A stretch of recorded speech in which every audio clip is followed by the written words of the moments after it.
Yeah, right. We did. We let 6 seniors graduated for us, but we also brought in 9 new people. So with that, we were able to add some depth in positions that we hadn't had in the past few years in the pitching aspect. We brought in freshman Lauren Riley, who won't, he'll be a redshirt this year due to an injury. Then we have Haley Wiseman, a transfer. So we get a little bit of maturity and a little bit of experience on the field in our pitching staff to add in with Bailey Roney and Lexi Betancourt. And then, we bring in another transfer in Becca Shipper.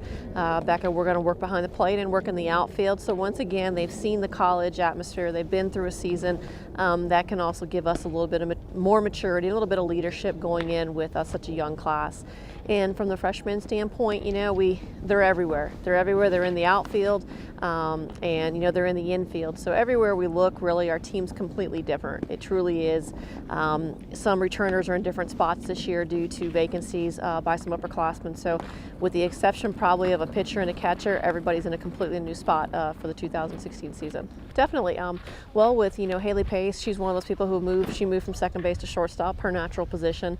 So that gives us what we call the experience factor in the infield, along with Grace. And Grace got a lot of plate appearances last year, so she's very prepared for what Conference USA faces. But now we're going to put her back on the field on an everyday basis, and she'll be over at third base. So we'll have the experience of people who will play there, but it's still very young, and so we'll rely on a little bit the pitchers in the middle too to give us a little bit of that leadership when it comes time, if things get tough, that we can fall back on.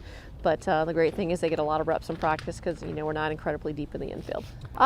Definitely it does. Lexi, that was a decision that she made, so she's pursuing her graduate degree, and we're more than happy to welcome her back. And then Bailey Roney, who had graduated early from high school and joined us last spring, so she was even a pre-freshman, so to speak, but has a season under her belt. And then we also have Haley Wiseman in the same aspect. So it changes your outlook on the season. It's not as much to that, hey, we have to rely on 1 or 2 arms. We've got 3. And 3 whom we feel are very talented and can definitely give us that depth that is needed, especially in Conference USA postseason play. But in the 3-game long series, you need to have more than 1 arm in the circle. I think most definitely. Conference USA has really proven to restabilize itself. I think as a conference, they had a year or so where some of the strength was gone. There's a lot at the top, a lot at the bottom, but you really have, for those 8 spots, there's a lot of competition. Once again, it came down to the final weekend, not only for us, but for 2 other programs as well. Being on the east side, I think definitely we have the stronger side of the conferences just based upon record and overall performance. But that is somewhere I think that you have when we feel very confident with the pitching we have. We've got to be able to bring the offense too, and I think that we can play defense with anybody. We have to prove that we can offensively be in that situation because there are definitely some pitching dominated teams in Conference USA right now. Specifically, I think for this team is we're challenged ourselves as a coaching staff too. We are not necessarily the same offensive team we've been before. We're not going to have the same style of play. We have speed. We have more lefties in our lineup. We realize too that we don't have the power game right now across the board. We're kids who, we don't have as many people who are going to hit the ball over the fence. So we're really working towards how else we're going to score those runs. And go old school, go station to station and play small ball if we have to. But we need to keep defenses on their toes, and we have to create the opportunities for those to happen. And if you can do that and have a defense trying to figure out what you're doing next, we're in the advantage.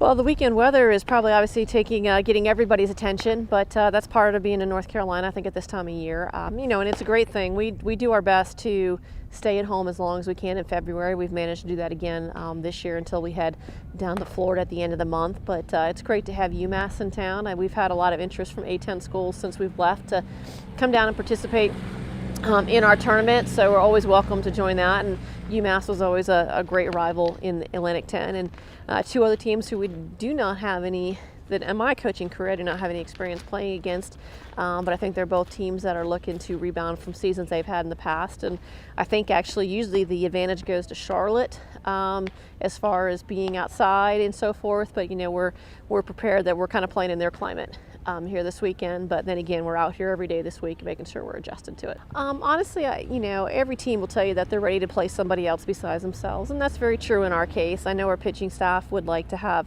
umpires on a regular basis calling their balls and strikes and not necessarily the catcher, but I think that it's time to test and see what we've been doing, especially offensively. How's that going to turn out against another opponent? I think we're going to be aggressive. They know that that's put into their heads. We need to be aggressive on the bases.